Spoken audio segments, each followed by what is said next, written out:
Umroh akhir tahun plus daurah parenting Islami, sukses mendidik anak di zaman fitnah. Bersama Ustadz Hanan Yasir MA, Ustazah Imro'atul Azizah, 2 kali sholat Jumat. Kelas daurah parenting setiap hari. Konsultasikan dan daftarkan diri Anda sekarang juga. Bismillahirrahmanirrahim. Assalamualaikum warahmatullahi wabarakatuh. Alhamdulillah nahmaduhu wa nasta'inuhu wa nastaghfiruh wa na'udzubillahi min sururi anfusina wa min sayyiati a'malina. Man yahdihillahu fala mudhillalah wa may yudlil fala hadiyalah. Asyhadu an la ilaha illallah wahdahu la syarikalah wa asyhadu anna Muhammadan abduhu wa rasuluh. Allahumma shalli ala Muhammad wa ala ali Muhammad wa sahbihi wa man tabi'ahum bi ihsan ila yaumiddin. Qala Allah Ta'ala fil Qur'anil Karim, ya ayyuhalladzina amanu ittaqullah haqqa tuqatih wa la tamutunna illa wa antum muslimun. Ya ayuhan nasu taqu rabbakumul ladzi khalaqakum min nafsin wahidah wa khalaqa minha zawjaha wa basa minhuma rijalan katsiran wa nisaa wa taqullaha allati tasaaluna bihi wal arham innallaha kana 'alaikum raqiba. Ya ayyuhalladzina amanu taqullaha wa qulu qawlan sadida yuslih lakum a'malakum wa yaghfir lakum dzunubakum wa may yuti'illaha wa rasulahu faqad faza fawzan 'azima. Amma ba'd. Qala Rasulullah sallallahu alaihi wasallam, fa innahu asdaqal hadis kitabullah wa khairul hadi hadi Muhammadin sallallahu alaihi wasallam wa sarul umuri muhtadatsatuha wa kullu muhtadatin bid'ah wa kullu bid'atin dhalalah wa kullu dhalalatin finnar. Yang kami hormati pembina IPPS, beliau-beliaulah orang-orang yang berjasa berdirinya IPPS ini, yang telah merintis IPPS ini. Mudah-mudahan apa yang beliau rintis ini menjadikan amal jariyah yang bisa kita nikmati ya dari kegiatan IPPS ini. Yang kami hormati segenap tamu undangan, para pendidik PAUD ataupun SD Salafi. Kemudian yang senantiasa saya berterima kasih kepada para pendidik KB STTD Permata Islam yang telah dengan segenap waktu, pikiran, dan tenaganya mempersiapkan pertemuan pada pagi hari ini. Kiranya tidak ada kata yang lebih pantas kita ucapkan pada kesempatan yang berbahagia pagi hari ini selain rasa syukur pada Allah Subhanahu wa Ta'ala yang senantiasa melimpahkan taufik dan hidayahnya kepada kita semuanya, sehingga pada kesempatan pagi hari ini qadarullah jalla wa ala kita dipertemukan dalam keadaan Islam, iman, dan nikmat sehat walafiat. Dan marilah nikmat-nikmat yang besar yang telah dianugerahkan kepada kita ini senantiasa kita syukuri dengan menambah keimanan dan ketakwaan kepada Allah Subhanahu wa Ta'ala. Selanjutnya, salawat dan salam marilah senantiasa kita aturkan kepada Nabi kita yang mulia Muhammad sallallahu alaihi wasallam beserta keluarganya, sahabatnya, dan pengikutnya sampai hari akhir nanti. Para asatidzah semua yang semoga senantiasa diberkahi dan dirahmati Allah Subhanahu wa Ta'ala. Pada kesempatan yang berbahagia ini saya mengucapkan banyak terima kasih atas kehadirannya yang telah memenuhi undangan dari kami. Mudah-mudahan perjalanan kita pada pagi hari ini menuju ke tempat ini, ke Masjid Al-Firdaus ini, menjadikan perjalanan yang dirahmati dan diberkahi oleh Allah Subhanahu wa Ta'ala. Saya teringat puluhan tahun silam ya, awal mula berdirinya IPPS ya, mungkin anggotanya tidak sebanyak sekarang. Alhamdulillah dari pertama berdiri, dari KB Permata Islam itu aktif mengirimkan pendidiknya untuk mengikuti kegiatan IPPS, yaitu yang dulu sering diadakan di Jamil ya, di Jamilur Rahman. Kami melihat bahwa IPPS itu sangat positif ya, banyak manfaat. Bagi kami kegiatan seperti ini merupakan sebuah investasi yang sangat berharga ya.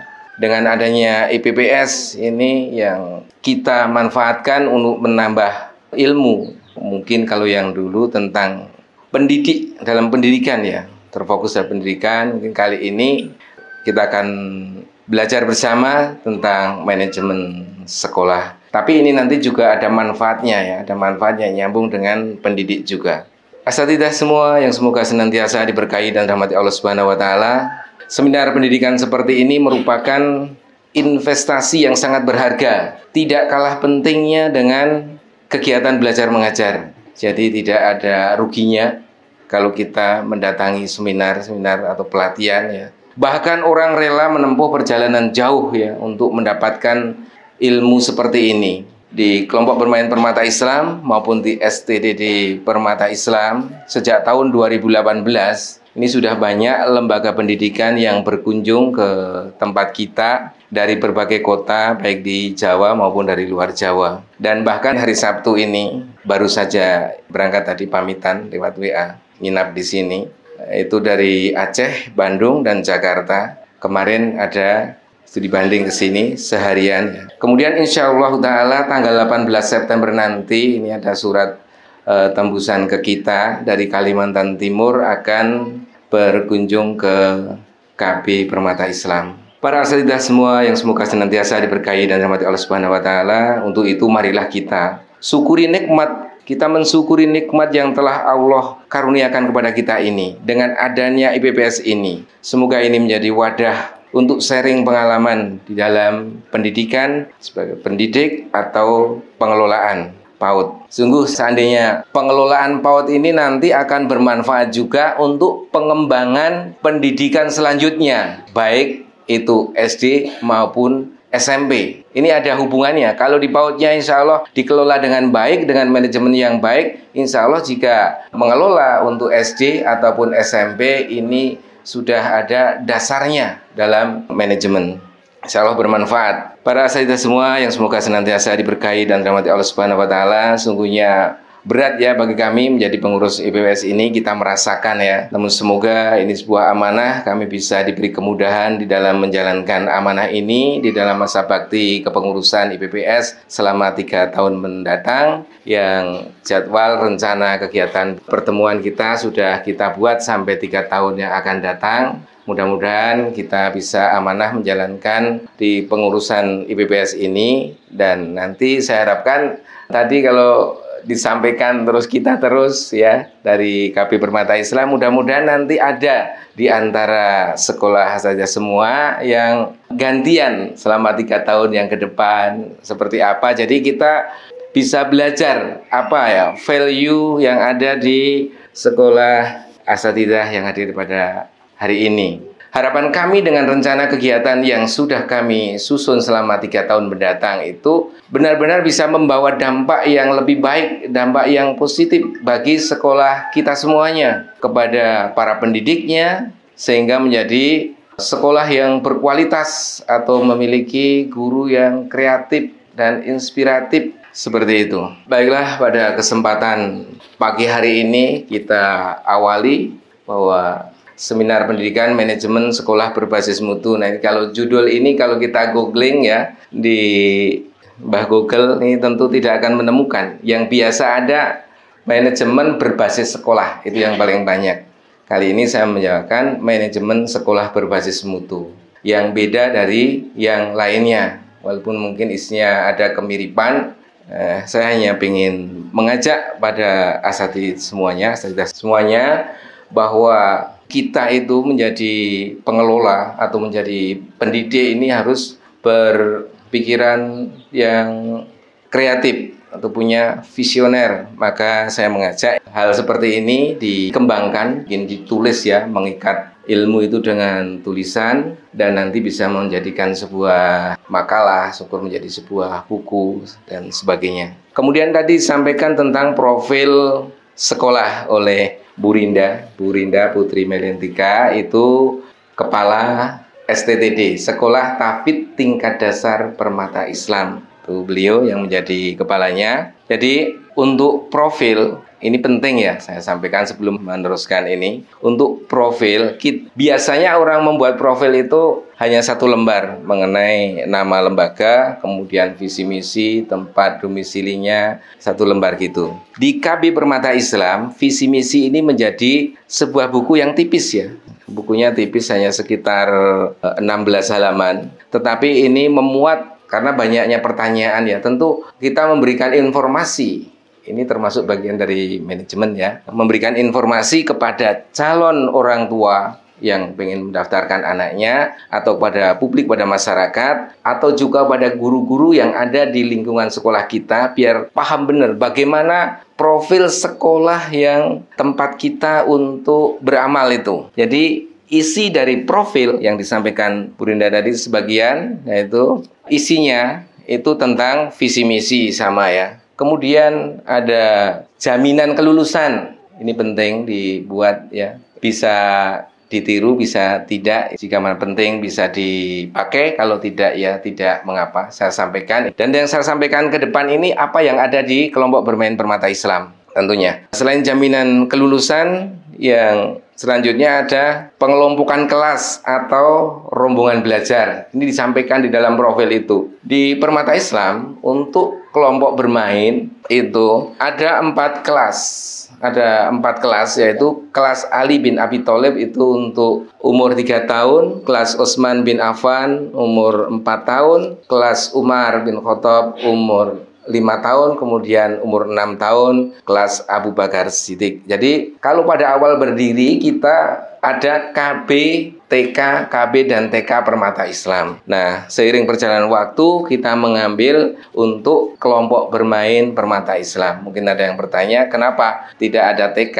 Nah, karena seperti ketahui bahwa ini menyangkut pada nanti administrasi ya. Untuk administrasinya kita tidak terbebani terlalu banyak karena masing-masing lembaga. Apalagi nanti kalau didaftarkan di Dinas Pendidikan itu sangat dibutuhkan administrasi. Nah, sedangkan administrasi itu membutuhkan waktu, tenaga, dan pikiran tersendiri. Itu akan menguras. Dan itu tidak akan meningkatkan mutu dari pendidikan. Maka kita memfokuskan untuk kelompok bermain. Jadi yang kelas Abu Bakar ini menginjak nanti masuk ke sekolah tingkat dasar. Seperti itu. Kemudian ada jadwal kegiatan harian, itu ada. Misal dari kedatangan pagi jam berapa sampai terakhir jam berapa. Ini di Permata Islam dari setengah 8 sampai jam 12. Diakhiri dengan pembiasaan sholat berjamaah. Jadi diharapkan lulusan KB Permata Islam itu bacaan sholat dan gerakannya sesuai. Ini termasuk sudah masuk dalam jaminan kelulusan. Kemudian ada sejarah singkat dan garis besar pendidikan. Apa toh yang disampaikan di KB Permata Islam itu ada garis besarnya. Garis besarnya seperti ini.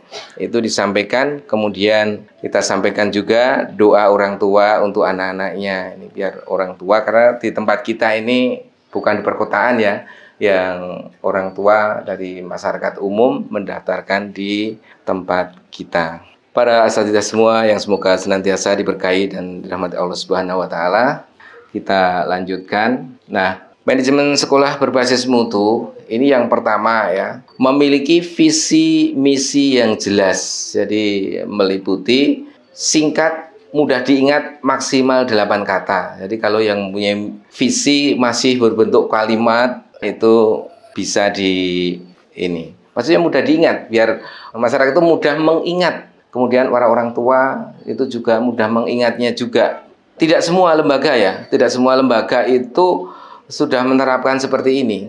Saya pernah menjadi peserta untuk uji kelayakan kurikulum di MTS Nurul Iman Bantul. Nah, ini dari visi misi ini ketika diuji kelayakannya itu pembahasannya sampai lama sekali, sampai setengah jam sendiri pembahasannya, karena visi misi itu masih sampai 3 kalimat di sana itu dulu. Dan visi misi ini kalau di kampus ini tidak diajarkan yang seperti ini, tidak ada, karena dosen mengajarkannya berdasarkan teori, bukan praktek di lapangan. Itu seperti itu. Kemudian memberi inspirasi dan kreativitas untuk mencapai prestasi di masa yang akan datang. Menarik perhatian untuk seluruh warga sekolah dan masyarakat. Jadi ini kriteria membuat visi misi yang jelas ini. Kemudian menyatakan esensi yang jelas tentang pendidikan yang ada di sekolah kita. Mempunyai keluasan dan fleksibel di dalam pelaksanaan. Tentu saja ada juga memiliki hubungan dengan visi dari Dinas Pendidikan setempat. Nah, di KB Permata Islam ini visinya menjadi sekolah teladan berbasis tauhid dan entrepreneurship. Kemudian untuk misi ini penjelasan dari visi itu dijelaskan lagi kalau kita sampai ada 15 poin ya, 15 poin. Ini tidak akan saya perpanjang ulasannya mengingat waktunya terbatas. Kemudian selanjutnya, memiliki struktur organisasi yang baik. Ini kita hanya contoh aja ini di tempat kita, walaupun ini tidak baik ya, belum baik bagi kami, belum baik dan ingin berusaha. Karena manajemen sekolah berbasis mutu itu berjalan terus. Tidak sekali kita menetapkan hari ini kemudian akan kita pakai terus, itu tidak. Karena pendidikan itu akan senantiasa mengikuti dengan perkembangan zaman. Di samping itu juga membuat struktur organisasi itu juga mengikuti program yang ada. Nah, karena di tempat kita, mungkin di tempat asatidzah semuanya juga ada unggulannya tahfidz, ya, sama di tempat kita. Jadi di bawah yayasan itu selain ada kepala sekolah, itu ada koordinator tahfidz. Jadi kalau kita ada program unggulan yang tahfidz, kemudian semua dibebankan kepada kepala sekolah, tentu akan berat. Di STTD Permata Islam juga seperti ini, kurang lebihnya. Walaupun ini ada yang belum masuk di sini, tukang kebun ya, tukang kebunnya belum masuk di sini. Itu nanti bisa dimasukkan. Jadi tugas yang mapel umumnya atau diniyahnya itu kepala sekolah yang menghandle. Kemudian untuk koordinator tahfidz ini khusus membidangi tahfidz. Kalau tidak ada koordinator tahfidz, ini tugas kepala sekolah akan berat dan nanti menghambat capaian tahfidz itu sendiri. Kemudian ada bendahara, kemudian administrasi, itu nanti yang ngurusi kalau ada bantuan dari pemerintah itu di administrasi itu. Kemudian seksi sarana prasarana, ada seksi kesiswaan, UKS dan Humas. Kemudian di bawahnya yang kota-kota 4 itu adalah wali kelas. Selanjutnya, manajemen sekolah berbasis mutu yang utama memiliki guru yang profesional ya. Memiliki guru yang profesional. Ini kebanyakan sekolah salaf itu kadang banyak yang sistemnya masih kekeluargaan. Karena anaknya menyekolahkan, kemudian karena akrab dengan guru yang sudah ada di situ, diminta. Ini kita bicara di tempat kita sendiri ya, seperti itu. Tapi kita mempunyai tujuan, punya target itu guru memang harus profesional. Jadi dengan adanya pelatihan-pelatihan, mengikuti seminar, mengikuti studi banding, seperti itu. Yaitu guru yang mencurahkan waktu, tenaga, dan ilmunya untuk peserta didik. Jadi tidak untuk sampingan sebenarnya. Yang utamanya itu, insya Allah mencurahkan waktu, tenaga, ilmu, dan ilmunya pada peserta didik ini akan membawa berbagai manfaat ya, keberkahan bagi seorang guru. Kemudian memiliki tujuan yang jelas untuk pelajaran yang disampaikan. Jadi tentu ini membutuhkan persiapan. Guru yang akan mengajarnya membutuhkan persiapan. Jangan sampai masuk kelas itu tanpa persiapan. Ya setidaknya apa yang akan disampaikan, misal tahfidz ya, surat apa, ayat berapa nanti yang akan diajarkan. Kemudian kalau di tempat kita ada terjemahannya juga disampaikan ya, itu. Kemudian memiliki keterampilan yang efektif di dalam mendisiplinkan peserta didik. Nah ini menyangkut masalah emosional juga. Kadang ada guru yang suka marah kalau peserta didiknya membuat repot atau membuat emosi, itu suka ada. Kemudian memiliki manajemen kelas dengan baik, kemudian memiliki harapan tinggi pada peserta didik, kemudian memiliki hubungan yang berkualitas dengan peserta didik, disenangi dan dirindukan oleh peserta didik. Ini penting, yang poin ini ya semuanya penting. Memiliki hubungan yang berkualitas dengan peserta didik, disenangi dan dirindukan oleh peserta didik. Ini untuk menjadi guru yang dirindukan, disenangi. Ini tentu harus kita memiliki amalan sebenarnya. Secara teoritis yang disampaikan, banyak buku yang menjelaskan bagaimana guru dirindukan, disenangi oleh para peserta didik, tetapi sebagai pendidik Islam ini sudah ada kiatnya. Seperti yang saya tulis di Rahasia Mengelola PAUD dan TK Unggulan, itu diantaranya memperbanyak sholat lail atau sholat malam. Ini seorang guru jangan sampai ngeblong ya, malamnya alasan ngajar sampai sore, terus malamnya tidur kebablasan, tidak meluangkan waktu di tengah malam untuk sholat. Justru sholat malam ini akan menguatkan hati kita, menambah kesabaran kita untuk menghadapi peserta didik yang dengan berbagai macam karakter. Kemudian memperbanyak puasa sunnah, bisa puasa Ayyamul Bait, bisa puasa Senin dan Kamis, dan puasa-puasa sunnah itu akan menjadikan guru yang banyak hikmahnya. Walaupun ini seperti tidak nyambung, dan inilah sebenarnya cara terbaik agar kita mempunyai ruh dari seorang guru. Kemudian banyak membaca Al-Quran, karena guru mengajarkan Al-Quran, apalagi mengajarkan tahfidz, tentu guru itu sendiri harus belajar tahfidz, menambah jumlah hafalannya atau murojaah atau membacanya. Kemudian membaca sirah Nabi Muhammad SAW. Ini penting bagi seorang guru untuk dilakukan, biar kita akan tahu, barang siapa yang mengenal sirah Nabi, maka hatinya pun akan menjadi lunak, hatinya pun akan mengikuti bagaimana Rasulullah SAW di dalam mengajarkan ilmu agama ini kepada para sahabat-sahabatnya. Selanjutnya, memiliki guru yang profesional itu juga memberikan yang terbaik untuk peserta didik di dalam proses pembelajaran. Memberikan yang terbaik itu artinya memang kita harus totalitas, harus persiapan. Jangan sampai kita ketinggalan ilmu. Seperti mengikuti hal-hal seperti ini, seminar pendidikan atau parenting ya berkaitan dengan pendidikan, ini guru harus terus menambah ilmu biar kita bisa memberikan yang terbaik. Kalau guru tidak tambah ilmunya itu aja, bagaimana kita bisa memberikan yang terbaik untuk peserta didik kita. Yang terakhir, memiliki semangat belajar untuk kesuksesan dirinya dan peserta didik. Jadi kita belajar menjadi guru ini kan sebenarnya kebutuhan kita. Jangan dibalik kebutuhan sekolah atau kebutuhan peserta didik.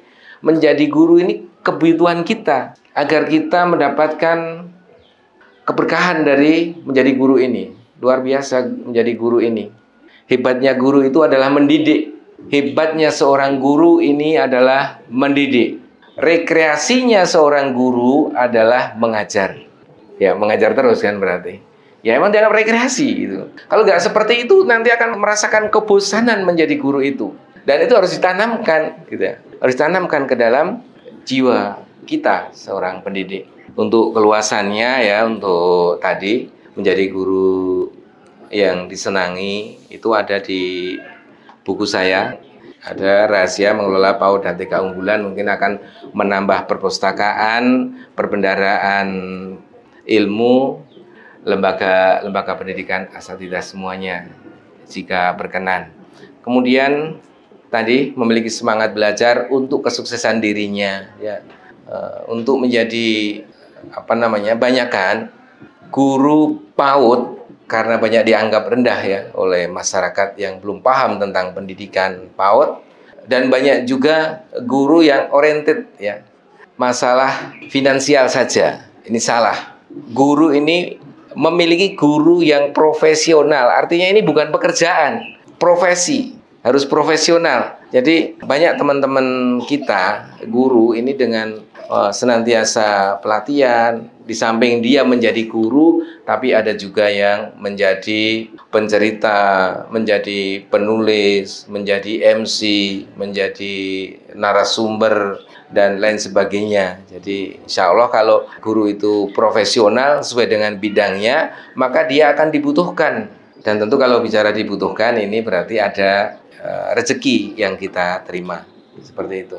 Yang masih jarang untuk pendidik salafi ini, yang pertama menjadi juru kisah atau pencerita, itu masih jarang. Kemudian menjadi penulis, itu juga masih jarang. Nah, ini kesempatan ya, sebenarnya guru itu luar biasa. Setiap hari berhadapan dengan beraneka macam persoalan, dan itu menjadi perbendaharaan ilmu yang bisa kita sampaikan. Seperti materi hari ini masih jarang ya, belum ada yang menulis dimasukkan di web. Judul yang saya sampaikan ini visioner ya. Jadi guru itu juga harus mempunyai jiwa yang visioner, harus beda gitu loh. Kita itu jangan menerima teori pendidikan itu seperti ini, yang sudah ada seperti ini, jadi kita tinggal mengikuti. Enggak seperti itu. Misal kita menjadi kepala sekolah ini juga artinya pengelola. Kalau saya sebutkan kepala sekolah, itu artinya pengelola. Pengelola ini bisa dari kepala sekolah, bisa dari yayasan yang ikut andil membantu di pengelolaan. Nah, seperti yang saya sampaikan ini kan belum ada. Jadi dalam pengelolaan pun kita juga tidak sekedar mengikuti apa yang sudah ada.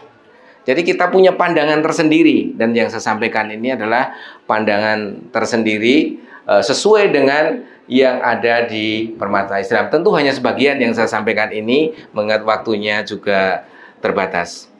Baiklah, kita lanjutkan slide berikutnya. Di antara manajemen sekolah berbasis mutu, yaitu memiliki kewirausahaan sekolah untuk peningkatan mutu. Yang pertama, studi banding. Maka kita sebelum mendirikan sekolah ini pun, kita sudah studi banding. Sebelum mendirikan STTD, para guru itu saya ajak studi banding ke tempat lain. Dan studi banding ini kita rutinkan sampai saat ini. Waktu liburan sekolah kemarin, saya studi banding ke Semarang. Saya sendiri, waktu itu sendiri, ngajak teman ya. Tapi bukan dari lembaga kita, dari lembaga lain. Kemudian saya anggap ini penting. Masalah ini penting, harus diketahui oleh pendidik dan juga kepala. Maka saya ajak teman-teman kita, pendidik di KB, STD Permata Islam, saya ajak studi banding ke Semarang. Ini masa liburan kemarin. Jadi masa liburan ini kita, Masya Allah ya, teman-teman KB maupun guru-guru KB maupun STTD ini tidak libur selama 2 pekan itu. Terus berbenah di sekolah, yang ikuti pelatihan, kemudian studi banding, dan kemarin saya ajak studi banding ke Semarang. Tentu ini bukan sebuah pemborosan, ini sebuah investasi. Jarak dari sini ke Semarang itu jauh, tentu memerlukan biaya yang banyak. Ya, kita di sini harus nyewa mobil, terus untuk perjalanannya juga waktu, tenaga, pikiran tentu ya.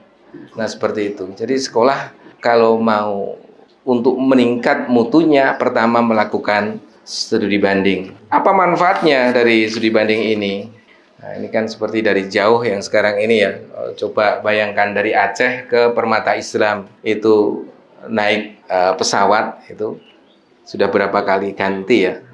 Ada yang dari Aceh itu ke Medan dulu, naik bis, kemudian dari Medan ke Jakarta itu naik pesawat dan ganti lagi sampai di Kulon Progo, seperti itu. Jadi manfaat dari studi banding ini akan menguatkan jaringan kerjasama antar kedua belah pihak, terutama dalam peningkatan mutu pendidikan. Dengan studi banding bisa menjadi bahan evaluasi dan kesempatan pengembangan inovasi dan kreativitas di dalam mengembangkan program kerja yang akan datang.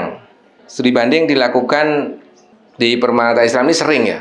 Kemudian yang kedua, mengikuti seminar dan pelatihan, termasuk diantaranya pada pagi hari ini. Maka berbahagialah pada pagi hari ini yang hadir. Saya ucapkan selamat ya, jazakallahu khairan atas kehadirannya. Ini suatu bentuk kesungguhan kita di dalam mengelola. Jadi saya pernah mengisi pelatihan di Cilengsi, di Bogor, itu selama 20 tahun itu tidak pernah ada namanya ikuti pelatihan. Ya adanya yang ada itu terus berjalan begitu terus. Begitu saya menyampaikan di sana, kaget juga. Ternyata walaupun sekolah jumlahnya muridnya banyak ya, di sana itu udah sampai 400-an muridnya. Soalnya sudah dari 600-an dari TK, SD, SMP, SMA, punya perguruan tinggi di Yayasan Al-Falah. Yayasan Al-Falah itu udah yayasan yang besar, ada di cabangnya di seluruh Indonesia.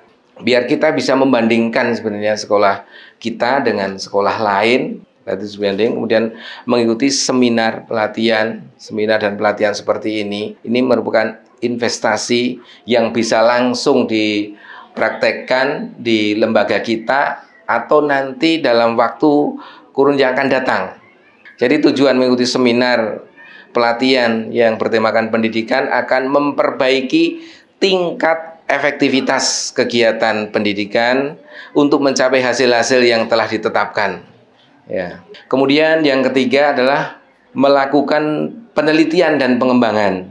Jadi untuk melakukan penelitian dan pengembangan ini kepala sekolah, tugas dari kepala sekolah, pengelola ini melakukan observasi di tingkat sekolah kita sendiri, bagaimana melihat guru mengajarnya, ditungguin atau didengarkan, kemudian bagaimana observasi kepada anak-anak, kepada para peserta didik kita di dalam kelas atau di luar kelas.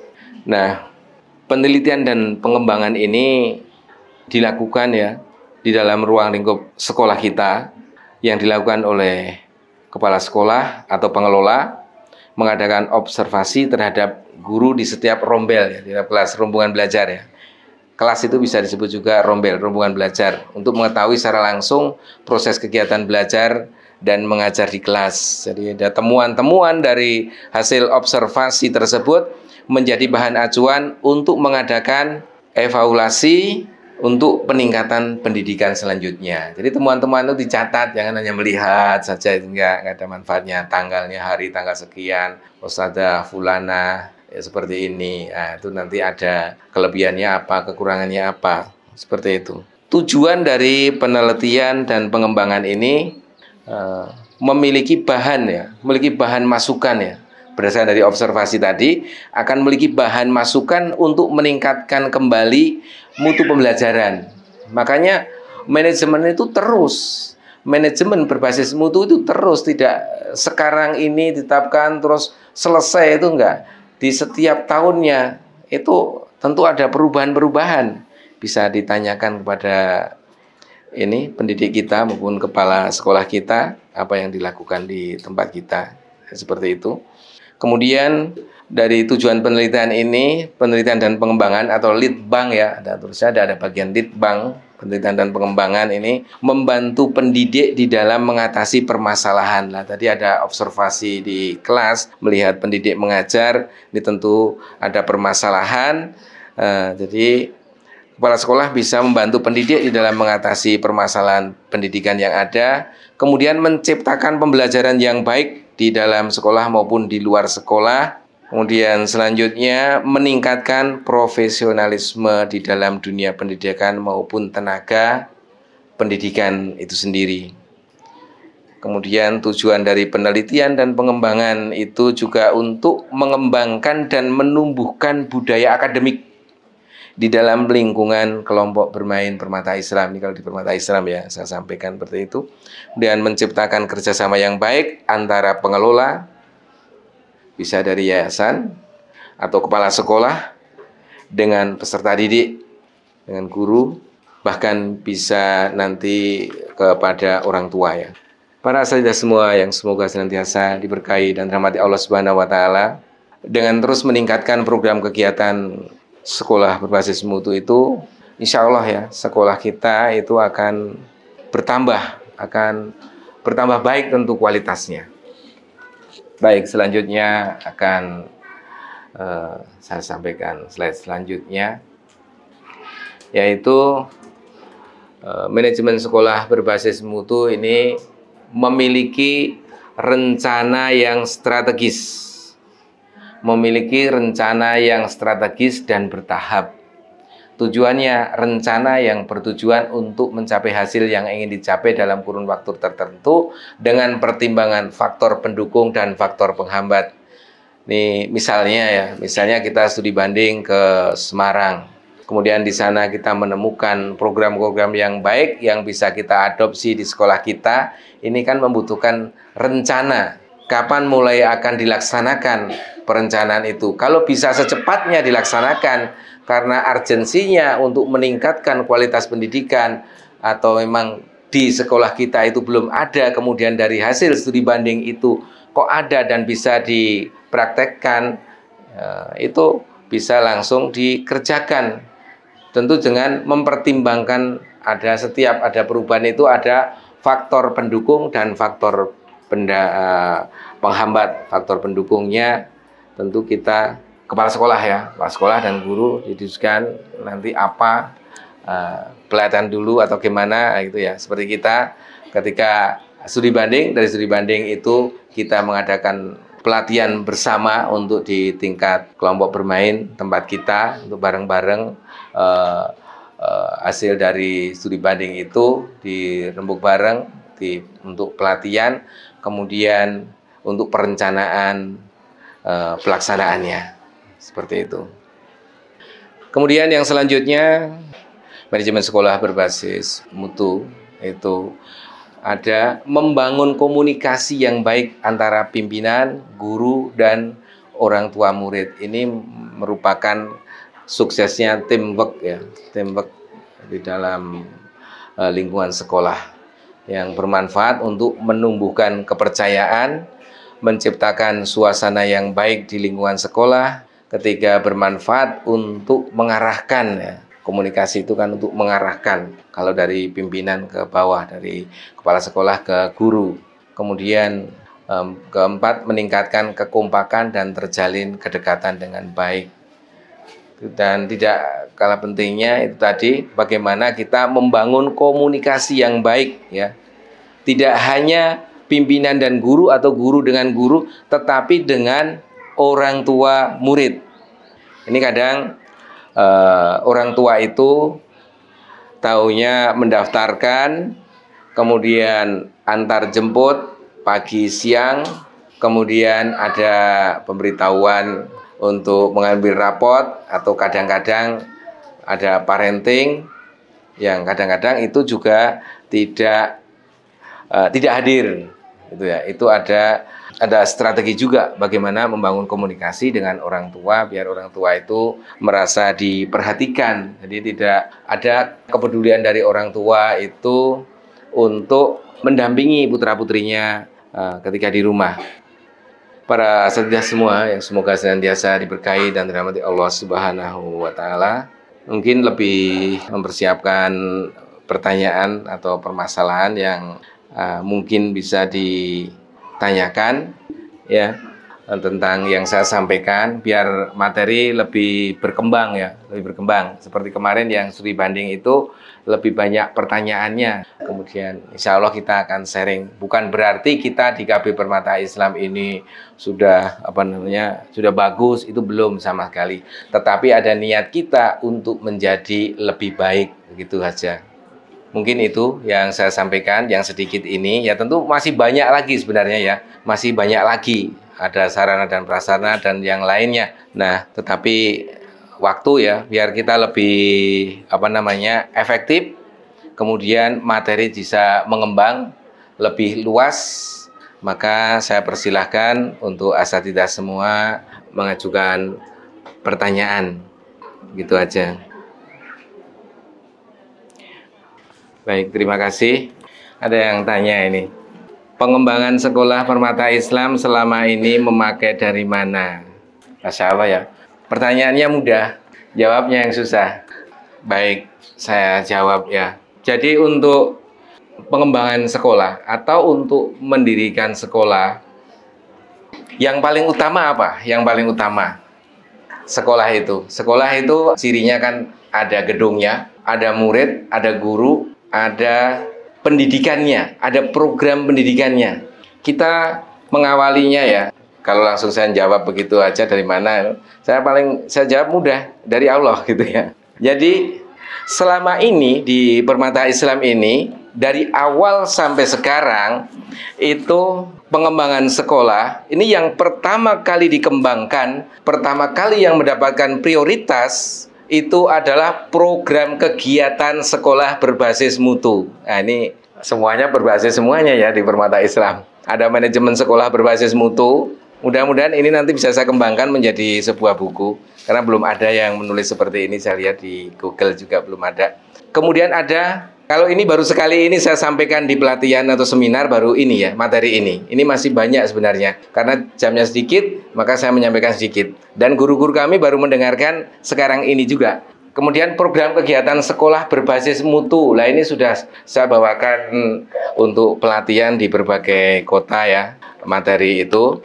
Jadi yang pertama kali kalau mendirikan sekolah adalah programnya yang bermutu dulu, bukan gedungnya. Jadi kalau programnya bermutu, insya Allah nanti sekolah kita itu akan diminati oleh masyarakat luas dan juga disenangi oleh baik orang tua yang menyekolahkan di tempat kita maupun kaum muslimin yang lainnya. Jangan gedungnya dulu. Berbagai hal yang saya lihat itu ada yang membangun gedungnya dulu. Setelah gedungnya jadi, akhirnya muridnya nggak ada. Kemudian ada juga yang membangun gedung dengan sampai ngutang. Akhirnya setelah jadi bingung bayar utangnya. Hanya memikirkan untuk pembangunan. Nah itu kalau menurut kami salah konsep seperti itu. Sekolah kita ini kan sekolah dakwah. Jadi kita mengikuti bagaimana Rasulullah SAW berdakwah. Apakah Rasulullah SAW dulu membuat bangunan gedung dulu untuk mengumpulkan para sahabat? Tidak. Pinjam rumah sahabat temannya untuk belajar. Maka di tempat kami pun juga awal mendirikan sekolah ini meminjam di tempat di rumah sendiri ya. Nah itu. Kemudian programnya. Bagaimana meningkatkan program pendidikan berbasis mutu itu? Tentu tadi saya sampaikan tadi ada studi banding, ada mengikuti seminar, pelatihan, kemudian ada penelitian dan pengembangan itu yang dilakukan. Kemudian kalau dananya dari mana? Nah, kalau sekolah kita, ini di akhir-akhir ini ya, kalau sekolah kita itu baik akan diminati oleh masyarakat, tentu sebenarnya yang paling utama menjadi donatur itu orang tua. Kita membangun gedung yang kita tempatin ini tahun 2017, ini dimulai dari tahun 2017. Ini kita hanya memiliki uang 2 juta. Punya uang 2 juta itu untuk beli pasir itu hanya 1 truk dan semen 10 sak. Itu kurang, tidak ada ininya. Coba bayangkan 1,5 M dimulai dari 2 juta. Jadi tidak mengumpulkan karena kita lebih fokus untuk memperbaiki kualitas pendidikan di program pendidikan kita, bukan fokus di gedung. Kalau fokus di gedung nanti terbengkalai pendidikannya. Nah seperti itu. Dari situlah kesungguhan dan niat kita itu mendapat kemudahan dari Allah Subhanahu Wa Taala sehingga banyak kaum muslimin yang ikut ya, yang ikut. Kalau saya kembangkan lagi tentu ini ada di pengembangan yayasan nantinya, karena bukan untuk pengembangan sekolah itu bukan ininya para guru atau kepala sekolah. Nah seperti itu ya, tapi sedikit saya sampaikan artinya programnya dulu, kemudian kita juga memperbanyak link ya, memperbanyak link. Kalau pas sekolah itu juga harus memperbanyak link juga ke yayasan-yayasan yang lain ada. Nah seperti ini ya, dulu ini tidak ada pagarnya, sudah ada ditempatin. Dan kelas di bawah ini belum ada dinding samping kiri kanan, sudah langsung ditempatin. Dan di sebelah barat gedung ini ada rumah panggung yang sudah jelek sekali sekarang, belum diperbaiki. Itu juga sebagai tempat. Jadi makanya tadi yang saya sampaikan tadi, kalau kegiatan itu kita bermutu, di samping itu tentu ya, ini banyak dari pertolongan Allah Subhanahu Wa Taala. Jadi kalau membuat sekolah itu urgensinya apa? Urgensinya apa kita membuat lembaga pendidikan itu? Untuk apa urgensinya? Nah kalau di tempat kita ini ya, di lingkungan kita ini dulu di depan itu, kenapa saya tersentuh untuk mendirikan PAUD? Karena waktu itu tahun 2008 itu banyak anak-anak muda yang mabuk di pinggir jalan sampai masuk di area halaman kita. Banyak sekali, ada 40-an lebih pemuda pada mabuk, sehingga botolnya saja dikumpulkan ada 60 botol dalam sehari. Nah itulah agensinya kita. Ahlus Sunnah ini kan senantiasa berusaha memperbaiki keadaan, ciri utamanya, dan itu alhamdulillah kita amalkan. Dan tentu barang siapa yang menolong agama Allah, maka Allah akan menolongnya. Itu aja ya untuk pertanyaan ini. Kemudian ada pertanyaan selanjutnya, apakah program di Permata Islam yang mendukung pencapaian visi khususnya dalam bidang entrepreneur terutama untuk anak didik? Iya tadi belum saya sampaikan ya tentang visi khususnya dalam bidang entrepreneur, terutama untuk anak didik. Nah, maka tadi ada yang saya sampaikan kewirausahaan sekolah. Kemudian ada program kegiatan sekolah berbasis mutu. Itu yang saya maksudkan masuknya di sini. Kegiatan entrepreneur itu sebenarnya simulasi ya. Simulasi bagaimana anak-anak ini akan muncul, akan tumbuh mindset keberaniannya, kreativitasnya, kemandiriannya. Kemudian akan membuka peluang pertumbuhan perkembangan anak didik kita. Ini akan menjadi baik antara pertumbuhan badannya juga pertumbuhan pemikirannya. Tumbuh kembang anak akan seimbang. Jadi kalau kegiatan-kegiatan yang menyangkut di entrepreneur ini bukan sebenarnya para saya semuanya. Entrepreneur itu bukan mengajarkan anak-anak untuk sekedar jual beli itu. Tentu kalau anak-anak belum saatnya untuk diajarkan jual beli itu, tetapi memunculkan mindset atau memunculkan jiwa keberaniannya, kreativitasnya, kemandiriannya, itu yang harus ditumbuh kembangkan sejak dini. Di antaranya ya mungkin sudah banyak sebenarnya tempat ustadzah semuanya, seperti ada kunjungan ke tempat pengusaha atau kunjungan di sini bisa ke peternak, ke pelaku UMKM, kemudian ada cooking class, kemudian ada field trip, kemudian ada outbound. Itu menjadi rutin kegiatan itu. Kemudian selanjutnya bismillah. Untuk target tahfidz di KB Permata Islam itu sampai di mana dan bagaimana cara membuat susunan target tersebut agar tercapai? Nah, ini kepala sekolahnya nih ya yang jawab.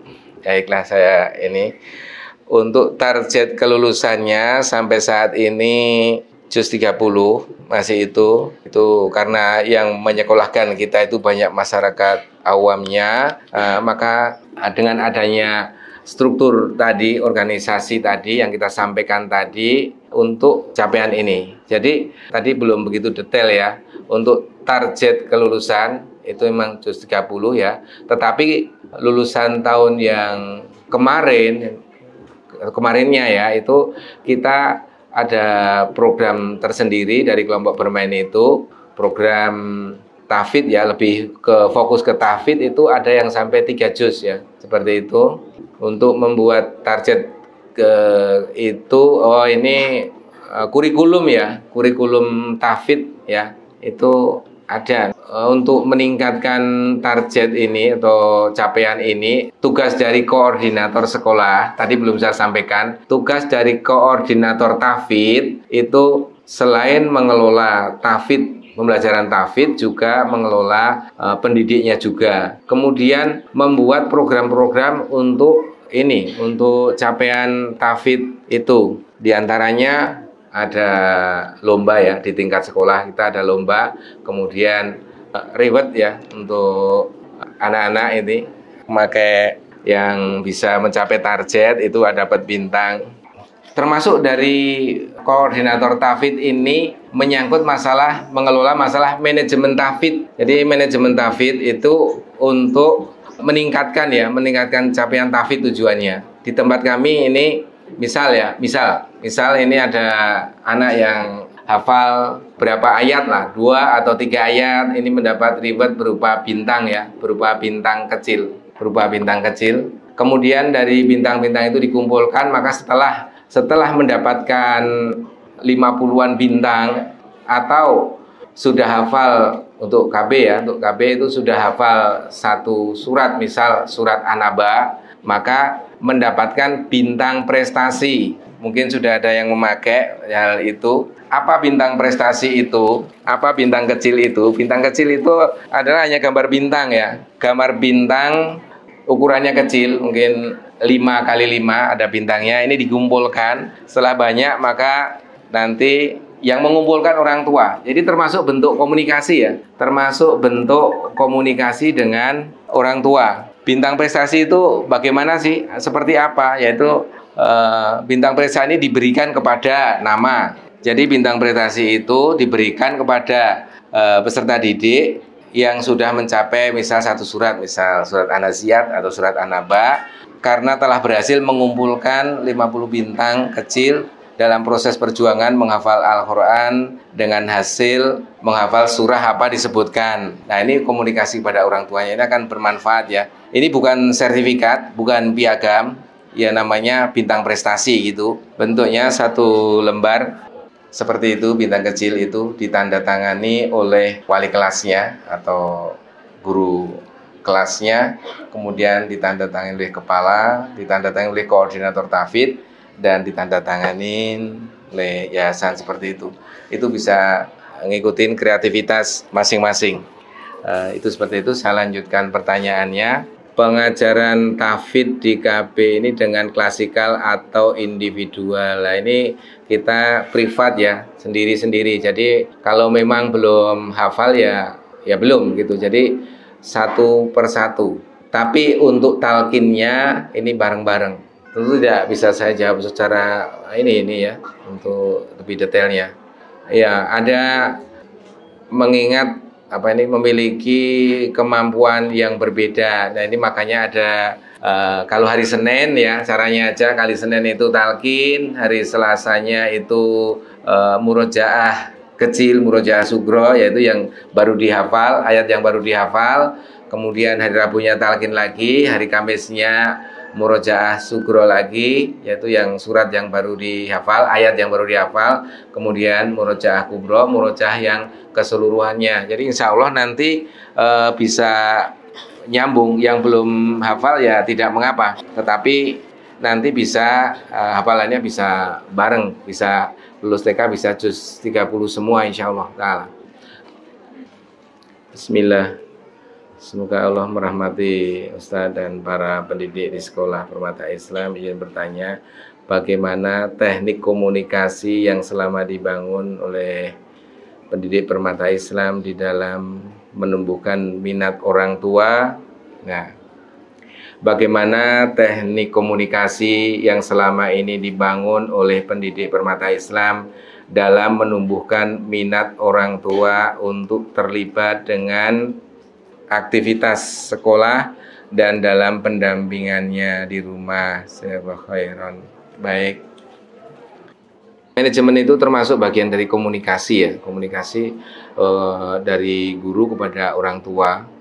Jadi diantaranya, ini hanya diantaranya saja. Jadi udah saya share di grup itu ya. Itu yang bawah itu bintang-bintang kecil itu diberikan kepada murid kita. Kemudian yang mengumpulkan adalah orang tua. Yang mengumpulkan orang tua. Yang mengumpulkan orang tua nanti setelah terkumpul banyak mencapai 50-an atau anak sudah hafal, nanti yang menyerahkan ke guru ini orang tua. Jadi ada komunikasi diantara seperti itu. Dan di situ ada di bintang prestasi ini bisa dibaca, simpan bintang prestasimu ini bukan sebagai wujud keberhasilanmu di dalam menghafal Al-Quran, tetapi sebagai salah satu motivasi untuk terus menghafal Al-Quran dan mengamalkannya hingga akhir hayat. Jangan berbangga dan sombong diri atas hafalan yang engkau peroleh, karena ini adalah pemberian Allah Subhanahu wa Ta'ala. Menghafal Al-Quran adalah tugas seumur hidup. Dan kenalilah musuh utama di dalam menghafal Al-Quran adalah handphone, gadget, game. Maka berusahalah melawan musuhmu dan tetap fokus di dalam menghafal Al-Quran. Kematian dan datang tiba-tiba seiring perjuangan yang melelahkan di dalam menghafal Al-Quran ini menjadi takdir yang diridhoi Allah Subhanahu wa Ta'ala dan memberikan syafaat untuk kedua orang tamu di akhirat nanti. Nah, ini kalau surat ini diberikan kepada anaknya ya, yang membacakan anak belum tentu sudah bisa membaca, belum tentu bisa membaca. Ini sebenarnya mengingatkan orang tuanya, ya. Kalimatnya ini kan mengingatkan orang tuanya. Yang bisa memahami kalimat ini adalah orang tuanya. Ini kan bentuk komunikasi. Intinya kita mengingatkan kepada orang tuanya bahwa musuh yang utama di dalam menghafal Al-Quran itu adalah handphone, gadget ya, tentu dengan game itu. Ini mengingatkan orang tuanya. Kemudian orang tua itu juga sebisa mungkin diberikan seperti parenting atau hal-hal tentang pendidikan anak itu ya disampaikan juga kepada orang tua. Bisa melalui, kalau sebaiknya tidak melalui grup ya, tidak melalui grup. Saya yakin tidak dibaca kalau melalui grup, tetapi melalui japri ya.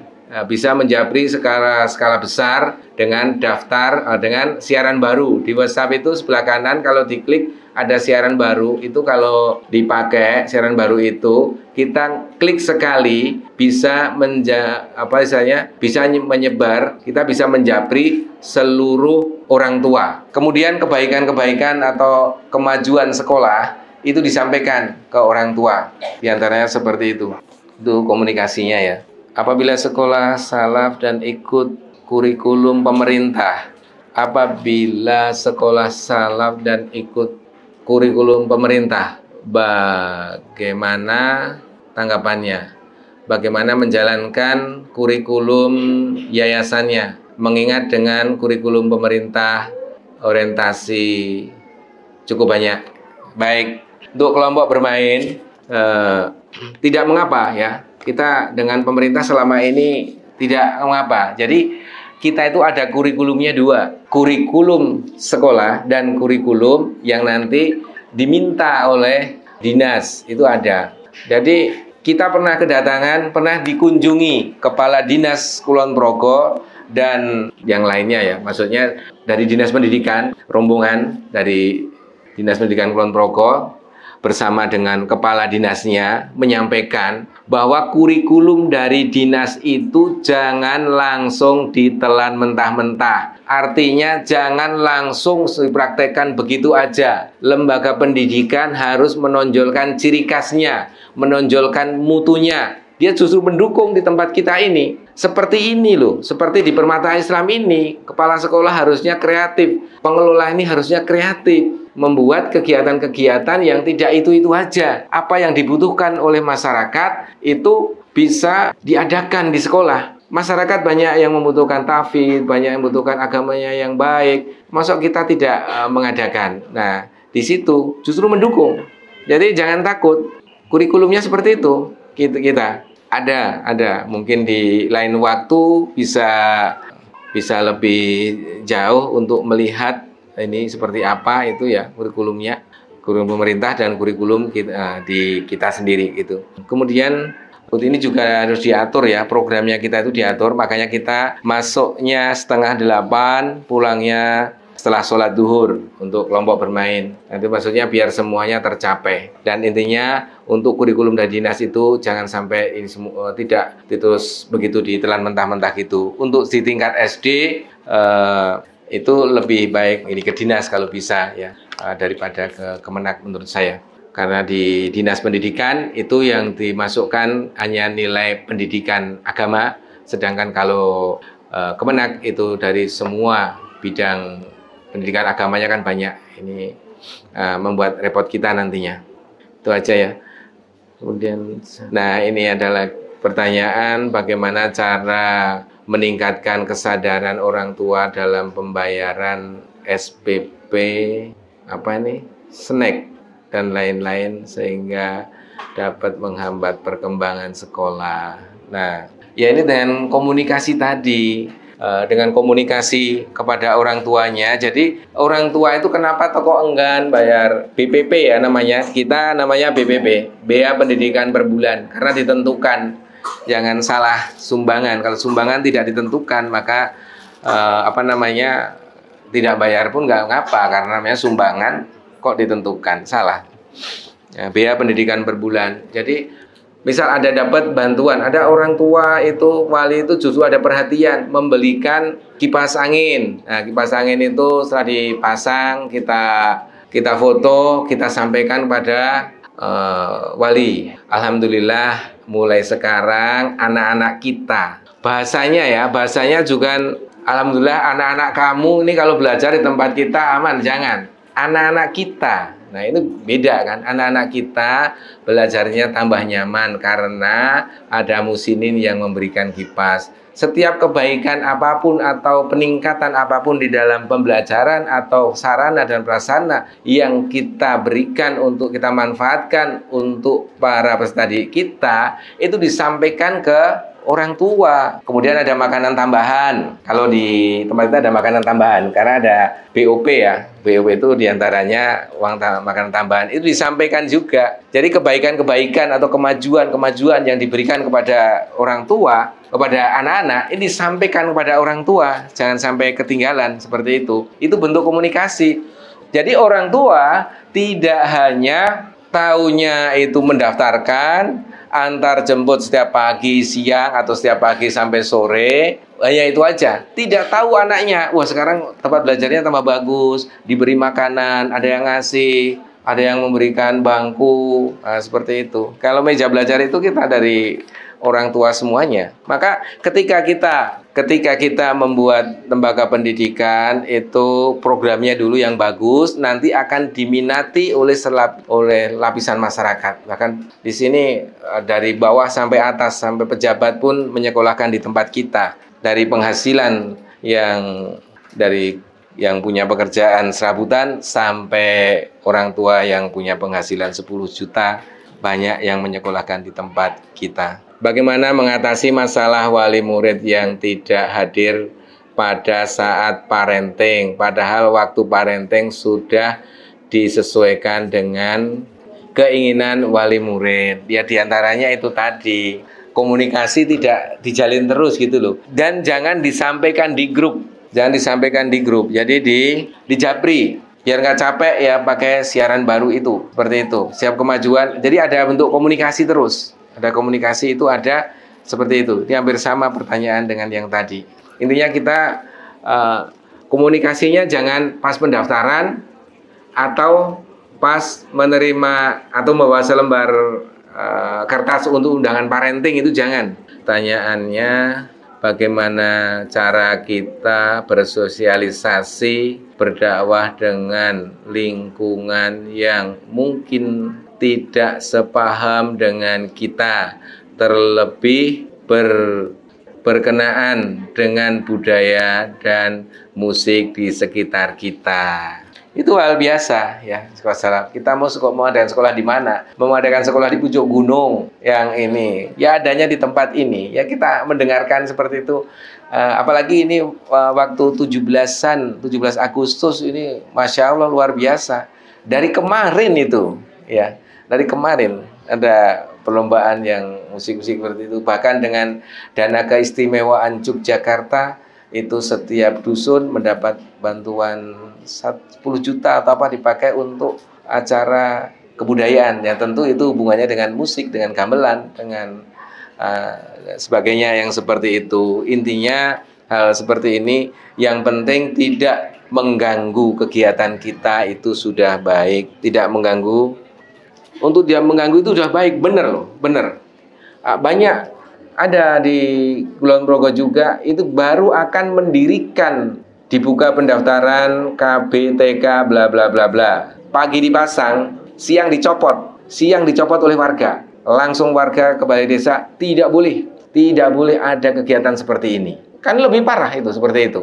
Kegiatan kita masih bisa jalan. Itu udah kita bersyukur pada Allah Subhanahu wa taala daripada ditolak sama sekali. Berat, tantangannya emang berat itu. Nah, kalau kita di sini bagaimana dengan mengakrabkan dengan warga supaya kita ini diantaranya pernah kita mengumpulkan sembako ya, mengumpulkan sembako, kemudian anak-anak nganter pas hari Jumat. Tidak usah banyak-banyak, yang dikasih 1-2 orang itu dikasih, besoknya lagi ngasih seperti itu. Kalau yang tingkat SD itu setiap ada tetangga kiri kanan kita, yang penting yang sampai seberang utara jalan sana itu agak jauh dikit, itu yang tingkat SD mendatangi, kita ajak takziah dan mensolatkan jenazah. Kalau waktu dulu belum ada SD, itu para guru takziahnya jangan seperti yang lain, hanya duduk-duduk, ya mensolatkan seperti itu.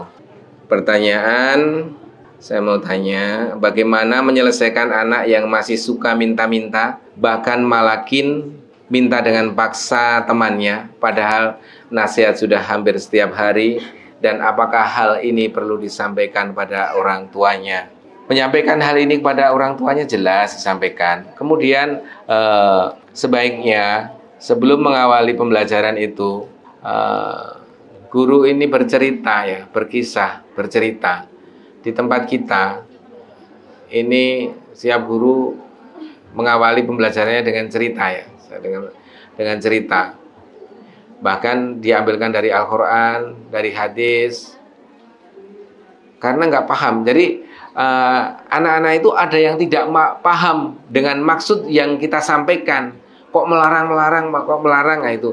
Jadi tidak menginspirasi. Beda dengan kisah ya, dengan cerita. Itu suatu hal yang menginspirasi anak, sehingga anak mengikuti ya apa yang ada dalam kisah tersebut.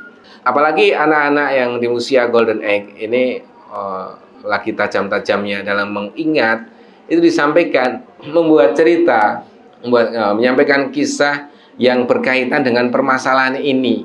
Ya, ini termasuk keahlian ya, guru profesional itu menyiapkan misalnya benar materi. Kalau ada seperti ini ya, kita seperti yang di SD ada misal ada pencurian ya, seperti ini dengan kisah ya, dengan cerita. Yang di TK DKB pun juga seperti itu, dan disampaikan dengan orang tuanya itu juga tidak mengapa. Tidak mengapa, karena peran guru ini juga sebagai konsultan ya. Guru ini juga sebagai konsultan juga. Mungkin dalam hal kesempatan peran guru itu bagaimana, itu kita bahas lagi, kita sampaikan. Nah, seperti itu. Tapi yang paling utama dengan bercerita tadi ya. Dengan bercerita tadi seru saja. Insya Allah cerita itu akan diingat oleh anak-anak kita dan akan membentuk. Karena cerita yang menginspirasi. Jangan cerita hanya keluar suaranya, tapi keluar yang menginspirasi. Cerita yang keluar dari hati kita. Bismillah, Afan. Bagaimana tip menjadi agar kita memiliki manajemen kelas yang baik? Manajemen kelas itu memang keahlian guru ya. Kalau seorang guru diantaranya dari pembukaan, terus inti dan penutup ya. Di antaranya kalau di tempat kami itu ketika masuk kelas ada opening ya. Opening itu tadi termasuk bercerita tadi opening. Ditambah lagi dengan zel-zel, dengan biar anak-anak bersemangat sebelum disampaikan inti pembelajaran. Kemudian di akhir pertemuan itu guru minta maaf, ya, ini mengajarkan anak untuk biar saling memaafkan. Guru minta maaf bila ada kesalahan, kemudian mendoakan kebaikan untuk anak didik kita.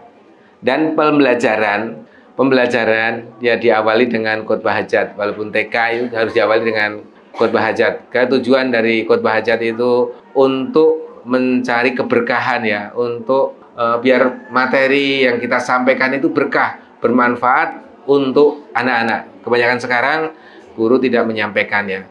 Jadi khotbah hajat itu hanya seolah-olah hanya dipakai untuk khotbah Jumat dan mengisi pengajian. Di dalam kelas pun seperti ada yang di silsilah hadis as-sohihah karya Syekh Muhammad Al-Bani, ini khotbah hajat itu disampaikan guru ketika akan memulai pembelajaran, termasuk di kita.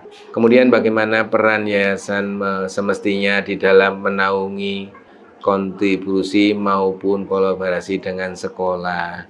Ya kalau di tempat kami ya kerjasama di dalam pendidikan ya. Dalam pendidikan ini ada kerjasamanya. Seperti ada kegiatan keluar ya, kegiatan keluar. Seperti ini, misal ada IPPS di daerah Bantul. Ya, peran dari yayasan yang mengirimkan dan menanggung biaya akomodasinya, transportasinya. Kemudian seperti program-program pelatihan itu ya yayasan yang mengadakan. Di tempat kita setiap hari Sabtu itu ada pelatihan untuk guru, ya ada tahfidz, tahsin, kemudian ada pelatihan, kemudian mengirimkan guru atau kepala sekolah ke tempat lain, atau wali kelas ke tempat lain, atau tadi seperti studi banding. Itu yayasan yang memikirkan itu. Jadi yayasan juga tidak sekedar memakai nama yang mendirikan untuk bernaung saja, Tidak gitu loh. Tetapi juga memberikan peranannya secara aktif. Ya seperti sarana, itu kan yayasan, bukan dari sekolah ya. Hal-hal yang besar itu yayasan, seperti itu. Bahkan sampai ke studi banding dan lain sebagainya, kepala sekolah melakukan koordinasi dengan yayasan, seperti itu. Baiklah para asatidz semuanya yang semoga senantiasa diberkahi dan dirahmati Allah Subhanahu wa taala. Kiranya hanya itu yang bisa saya sampaikan pada kesempatan pagi sampai siang hari ini. Ada lebih dan kurangnya saya minta maaf yang sebesar-besarnya. Dan ini manajemen sekolah berbasis mutu sebenarnya banyak ya hal yang perlu disampaikan sebenarnya. Ini hanya sebagian saja dan ini tidak mutlak harus seperti ini benar. Karena ini merupakan suatu gagasan ya, dan sedang kita praktekkan di sekolah kita. Ada lebih dan kurangnya, minta maaf. Mudah-mudahan kita semua senantiasa diberi kesehatan, sehat walafiat, dan bisa bertemu kembali di dalam kegiatan-kegiatan selanjutnya. Mudah-mudahan yang saya sampaikan bermanfaat, khususnya bagi lembaga kami, kemudian di lembaga pendidikan para asatidz semuanya. Saya akhiri. Subhanallah, Assalamualaikum warahmatullahi wabarakatuh.